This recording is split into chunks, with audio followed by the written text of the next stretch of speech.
In July 2020, in the midst of the raging COVID-19 pandemic, the CEOs of the 4 major technology companies were dragged before Congress. They appeared virtually. The purpose of today's hearing is to examine the dominance of Amazon, Apple, Facebook, and Google. That's Rhode Island Representative David Cicilline, the chairman of the House Antitrust Subcommittee. Do you swear or affirm under penalty of perjury that the testimony you are about to give is true and correct to the best of your knowledge, information, and belief, so help you God? Yes. Yes. In particular, he and the other lawmakers had hard questions for Jeff Bezos. They were skeptical, to put it mildly. Lawmakers from both sides of the aisle united against him. Why isn't Amazon more aggressive in ensuring that counterfeit goods are not sold on its platform?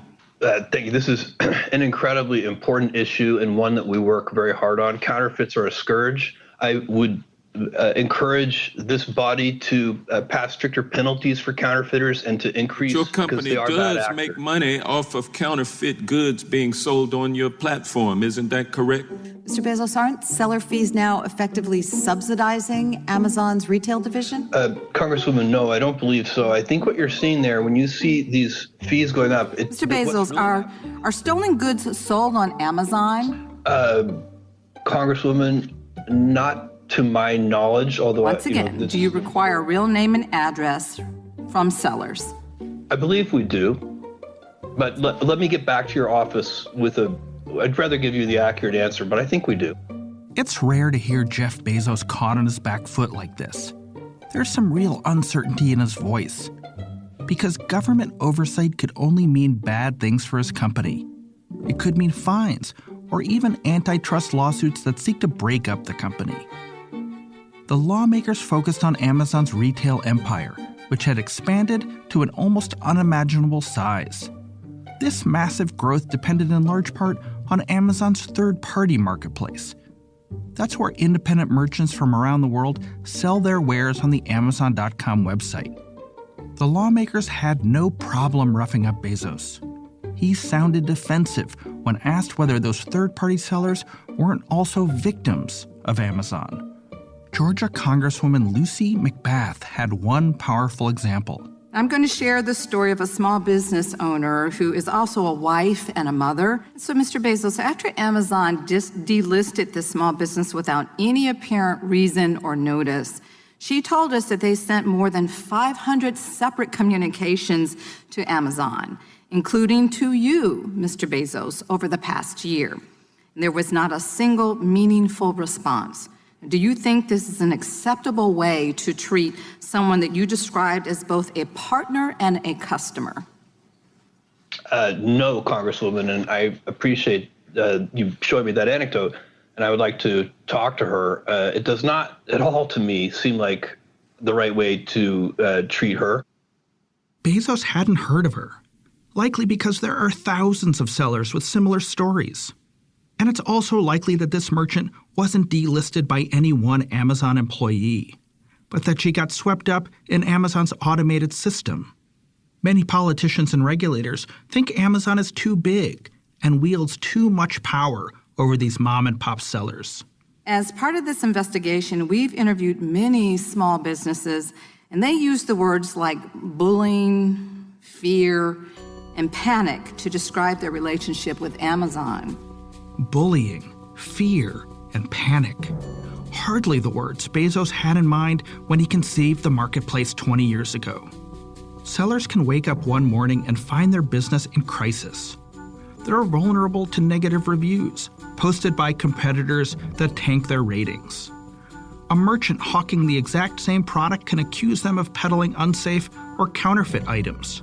And when Amazon's algorithms detect even a suggestion of questionable conduct, they can automatically close a seller's account and put them out of business altogether, with no explanation, leaving a small business owner scrambling to figure out why.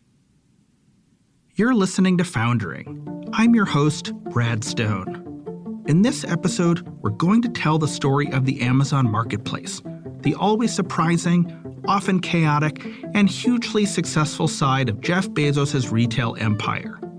This is the business that helped make Amazon profitable in the dog days after the dot-com bust and helped the company to fund projects like Alexa and Prime Video. It's a story that starts with yet another non-intuitive decision by Bezos to let indie merchants sell stuff on the website right alongside Amazon's own products. That decision would have life-changing ramifications for millions of sellers around the world. We'll tell you that story after the break.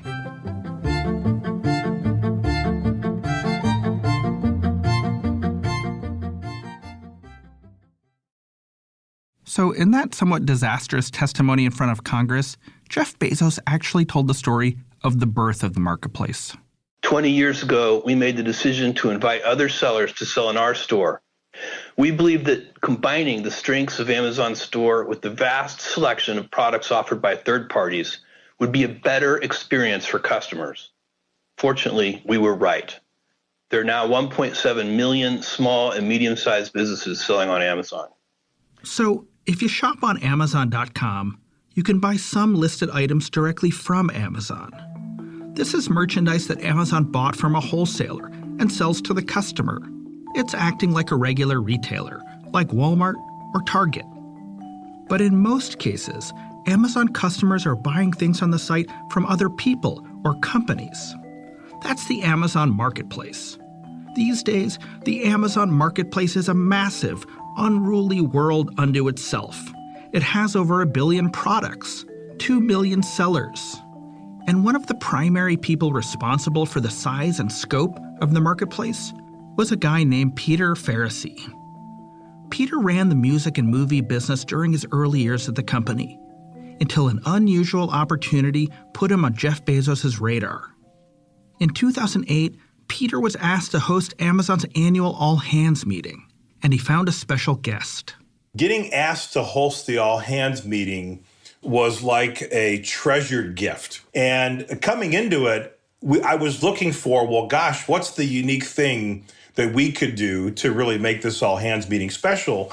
We had this idea of let's just try to get a big celebrity and a big name. So to skip ahead, we got really lucky and we got Tom Cruise.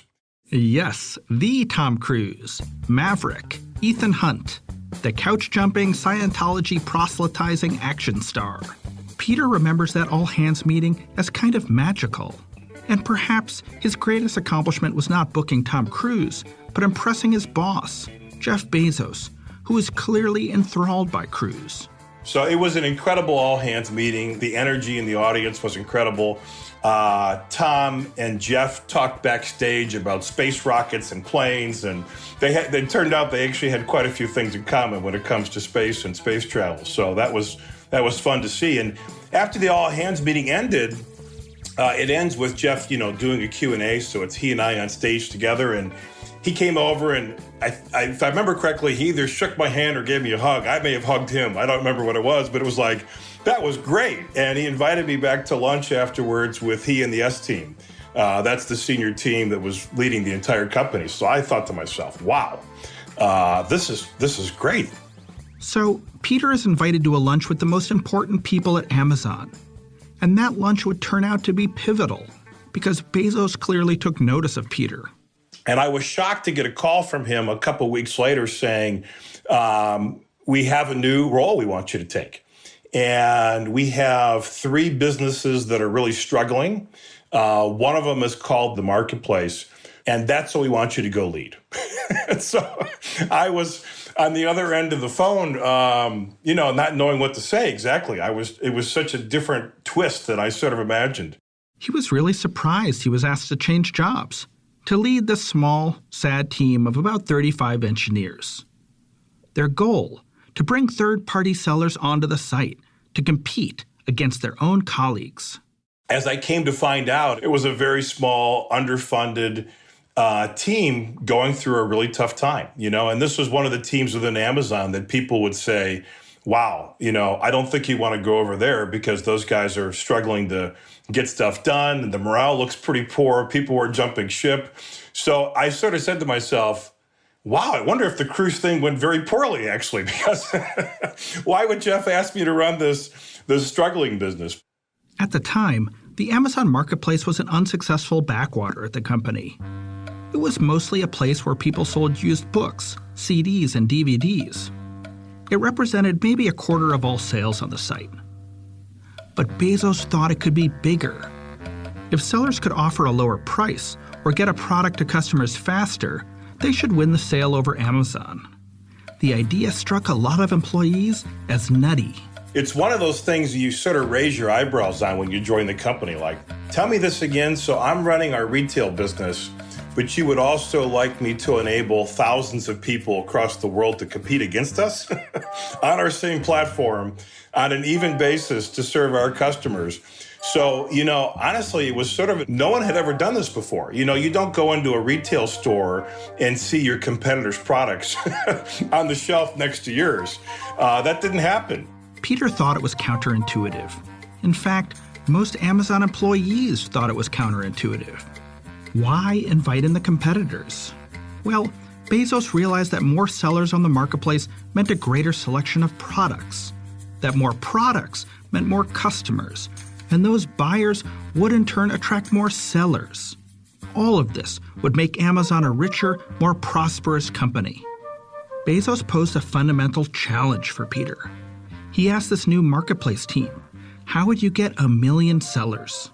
It is a classic way of thinking at Amazon. If you frame the question, how would we grow our seller base by 10% next year?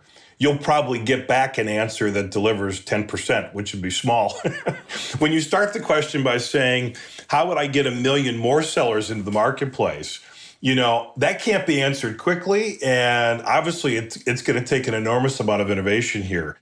So Peter realized that you couldn't recruit 1 million sellers one by one with salespeople making phone calls. He needed sellers to sign up on their own and go into business with Amazon.com. They called it a self-service system. One of the big lessons I learned from Jeff actually was the importance of using technology to build self-service in order to scale. Over the 10 years I ran the business, more than 80% of all the businesses who sold their products on Amazon came in through self-service. They never talked to a human being. I know to some people this might sound kind of techno-dystopian, but Peter's big win, the reason why the Amazon marketplace became so dominant, was because it depended on technology rather than people to grow.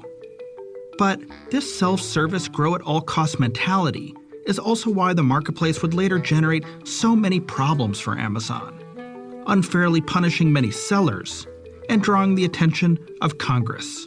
We'll tell that story next.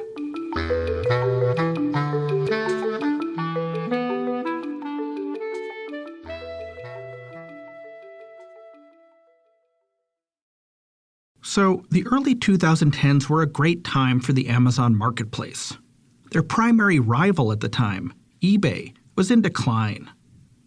Now eBay sellers were jumping on Amazon. Through Bezos' self-service system, they could sign up, list their wares, and start selling. But this is the internet, where things change fast. Pretty soon, Peter Faricy and his colleagues noticed they had real competition. Sellers in China were signing up for a site called Wish.com, operated by a San Francisco company. It allowed sellers anywhere in the world to sell products online to buyers anywhere else in the world. AliExpress, an arm of the Chinese internet giant Alibaba, was doing the same thing. For Peter Faricy, it struck close to home. When our oldest was a freshman in college, all of a sudden I see a charge for AliExpress on my credit card. And I say to myself, well, I know that wasn't me, so I wonder what happened here. And it turned out that my son bought a basketball jersey on there, and so did all of his college roommates. And he didn't even understand that AliExpress might be a competitor to Amazon. All he knew is all of his roommates were constantly buying new sports clothing on AliExpress. That's a wake-up call. It was a signal to Peter that the Amazon marketplace could be in trouble.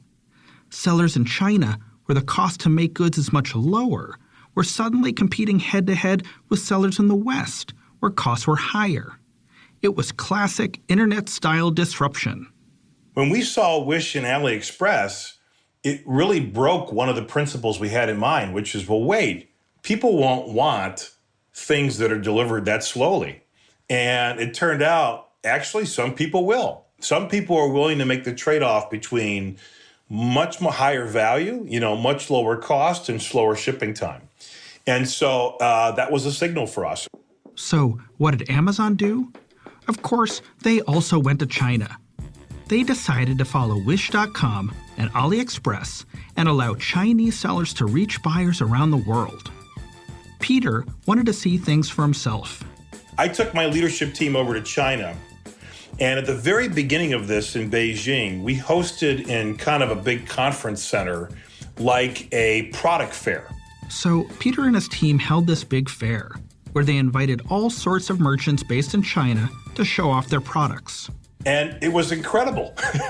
These robot vacuums that we see all over our homes? I mean, we saw 2 or 3 people who built that. I think there was a Chinese company that acquired Segway. So we saw multiple versions of the Segway, motorized vehicles.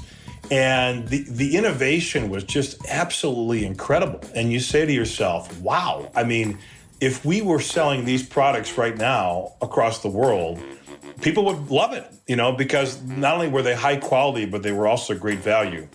On the trip, Peter noticed something else. Brand names were under attack. But the most incredible thing to see live was the same factories that are making the most expensive apparel in the world, also on the same factory line, are capable of making something equally as beautiful, equally as high quality, and selling it for 1/10 of the price, 1/20th of the price. This could have enormous implications for the fashion industry. Peter and his team visited a factory that made sport coats for Abercrombie & Fitch. Abercrombie sold the jackets for $500, but it only cost the factory $9 to make the jacket.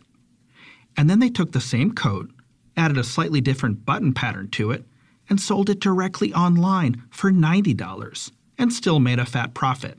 So pick whoever your favorite designer is. The same factory that's making those clothes, they're also capable of making those same clothes much less expensively. And so what we began to see was these entrepreneurs who own these factories, and some of them were US-based, some of them were China-based, they all were coming to the same conclusion we were, which is this is going to significantly disrupt the world of brands and brand premium. And from a customer perspective, it's like, this is going to change the world. It certainly changed the fate of Amazon. In 2016, Peter Faricy and his team threw open the doors of the marketplace to international sellers. Overnight, the marketplace tripled in size. The next year, the marketplace was responsible for more than half of all goods sold on Amazon. Sales in North America took off. The annual growth rate jumped from 25% to 33%. Amazon was defying the laws of corporate gravity. It's basically unheard of for a 20-year-old business to start growing even faster. As a result, its stock price zoomed, and Bezos was vaulted into the ranks of the wealthiest people in the world. Peter Faricy remembers presenting a written report on his team's progress. He got the best feedback an Amazon executive can dream of.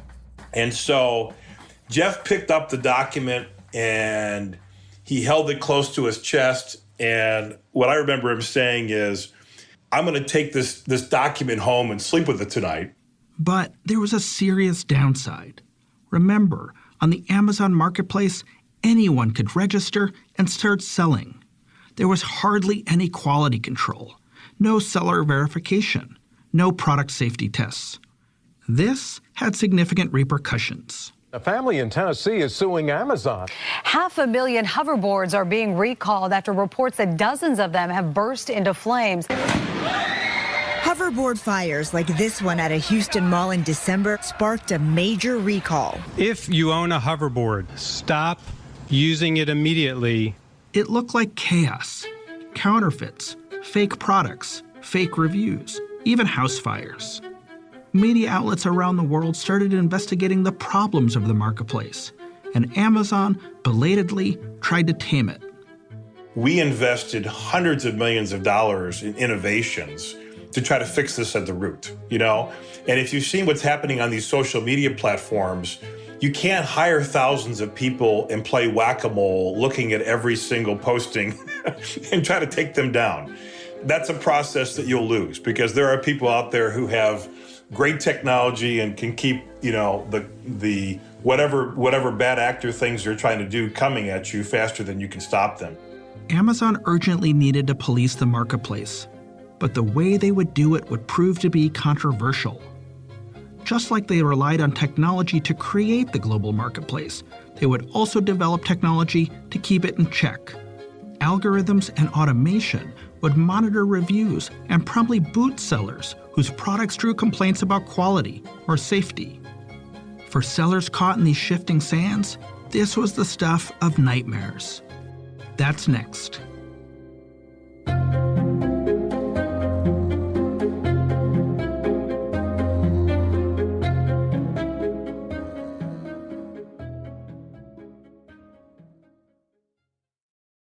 So, the Amazon marketplace was now international, and all over the world, it was making people rich.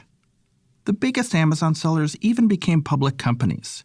For instance, the electronics maker Anker is now worth more than $6 billion. But not everyone was so lucky. Here's James Thompson. He used to work at Amazon and now advises Amazon sellers.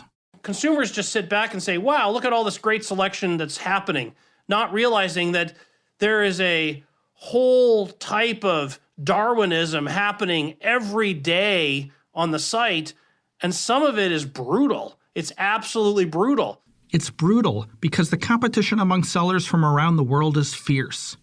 That's why sometimes you can't even find the same item twice on Amazon. Oh, I think I bought that set of that headset last week on Amazon. I think I'm going to buy another one for my nephew. Oh, it's not on Amazon anymore. Well, it's not on Amazon because either that brand was taken down or that brand no longer exists and it's been replaced with 10 other brands, or somebody went after that brand and filed a bunch of fake reviews and the brand is temporarily suspended while they work out with Amazon how to get reinstated. All this stuff is happening.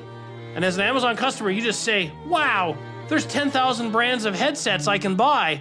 Aren't I lucky as a customer? It is choice, choice, choice. It's wonderful. As a seller, it's a lot scarier.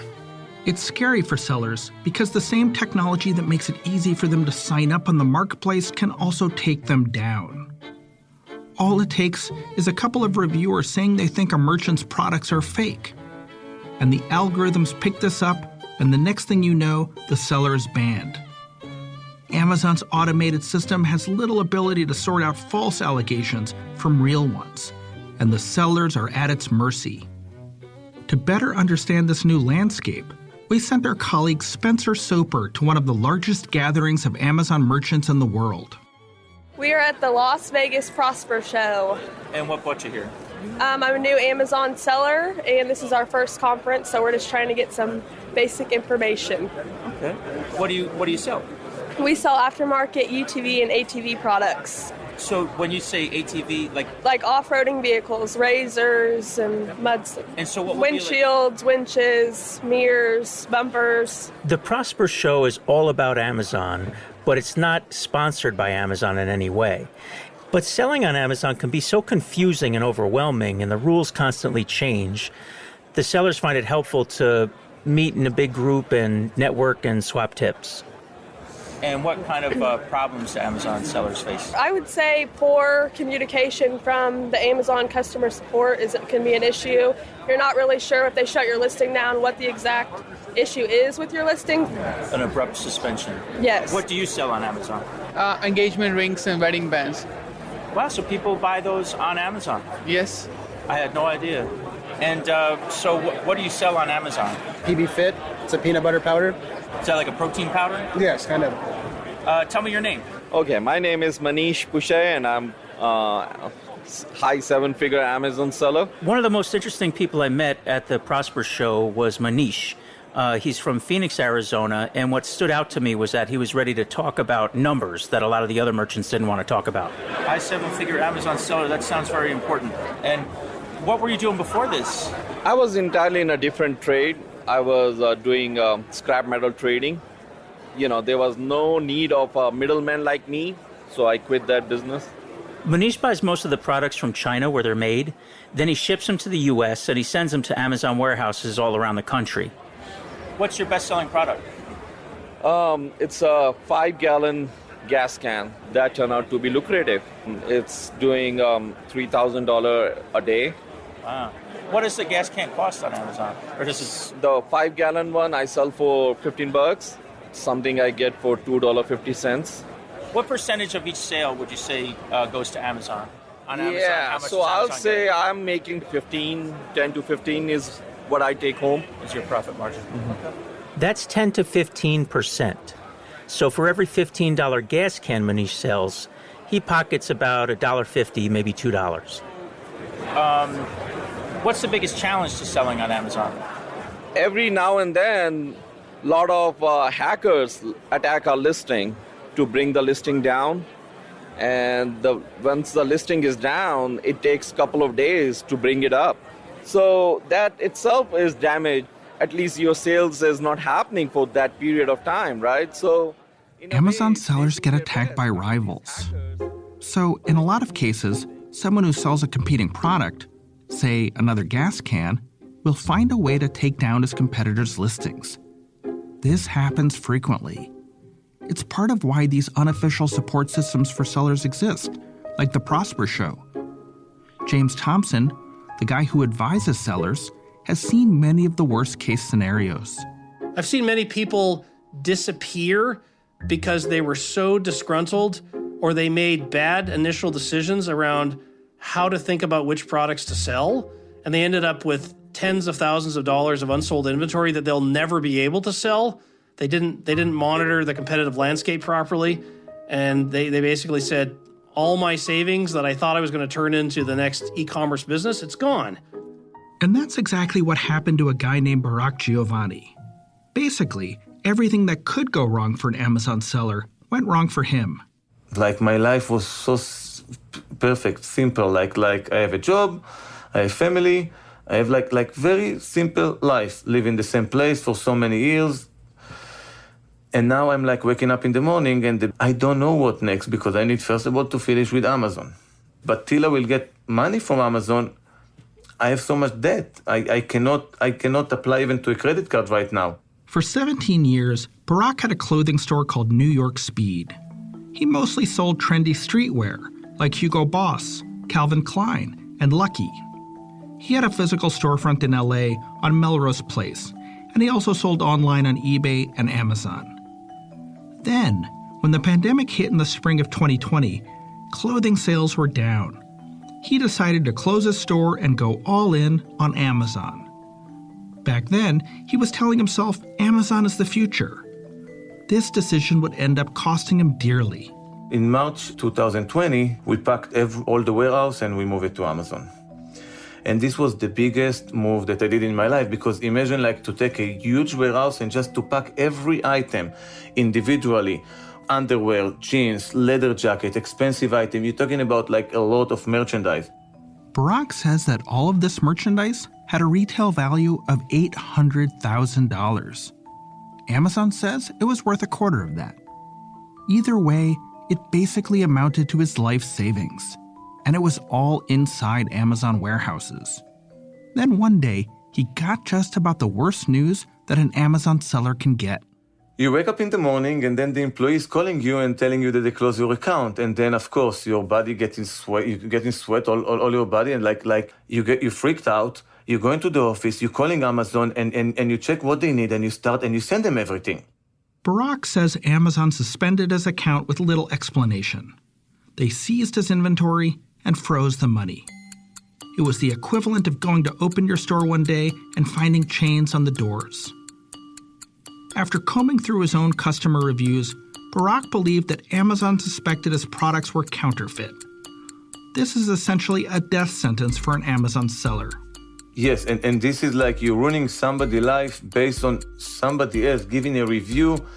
Now, they don't give you enough information. You need to dig to see what is the last time that somebody bought this item. And then you see you have a jacket that like 4 people bought or 2 people. And like You check in if somebody complains. It's hours that you need to do your research. They are not telling you all the information, like why somebody will complain. This is something a lot of people don't realize about Amazon. The company can suspend you based on mere suspicions. Then it's up to the merchant to prove to Amazon that their products are indeed authentic. And Amazon has no obligation to spell out why they're suspending an account. This is when Amazon sellers learn a difficult lesson. Amazon can afford to suspend them indefinitely because there are millions more merchants with millions more products. The disruption for Amazon is negligible, but for the individual seller, the consequences are catastrophic.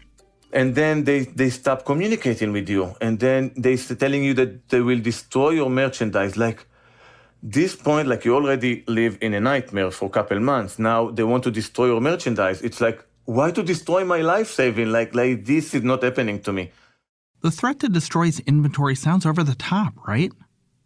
But it's safe to say that Amazon has been extremely sensitive about accusations of selling counterfeits. Because in April 2020, the U.S. government pointed a finger at the company as a haven for fake products. The next year, Amazon claims that it seized and destroyed 2 million counterfeit products from its warehouses. It's possible that Barak got swept up in this crackdown. He says that he sent multiple requests to get his inventory back, but these requests were ignored. Nothing happened. They destroy all your merchandise. You have nothing to do. I'm on unemployment. I was a businessman with employees, life perfect, working 40, 50, 60 hours a week, happy, the happiest person ever. Now, waiting on Amazon every day, like this is the longest year of my life, and nothing. They're just ignoring us. They're just like ghosting us. A spokesperson said Amazon repeatedly asked Barak Giovanni to provide evidence that his items were authentic. Amazon says the invoices he showed them were either illegible or didn't match the records of the brand owners. They said they informed Barak that he'd need to remove his inventory by specific dates or it would be destroyed, and that Barak failed a request to remove his inventory in time. So Barak is now waiting in hopes of getting reimbursed for his inventory. We recorded this podcast in the fall of 2021. He had a binding arbitration case pending against Amazon at the time. In binding arbitration, the outcome is kept confidential, so we may never find out what actually happens. It's hard to say how frequently these things happen. Nightmare Amazon stories abound. Entire cottage industries have sprung up, of consultants and attorneys who specialize in helping Amazon sellers navigate the suspension process. And of course, the predicaments of sellers came to the attention of the U.S. Congress. Our first witness is Jeff Bezos, the chief executive officer of Amazon.com. This journey started with an order to get 1 million sellers into the marketplace, to build a system that was self-service, and to globalize fast. The marketplace enriched the company and Jeff Bezos beyond anyone's wildest dreams. Like other tech giants, the Amazon marketplace grew into a huge platform through automation and algorithms. But not having enough human oversight hurt customers and sellers alike. It also turned the company into the policeman of e-commerce, whose job was to instill order on the chaos of its own making. It also brought Amazon into the crosshairs of the U.S. government. Meanwhile, another part of its business would prove just as controversial. Amazon decided they would deliver their own packages. They pushed to expand their vast network of fulfillment centers, launching one of the largest armies of warehouse workers and drivers that the world had ever seen. That's coming up in the next chapter of Foundering, the Amazon story.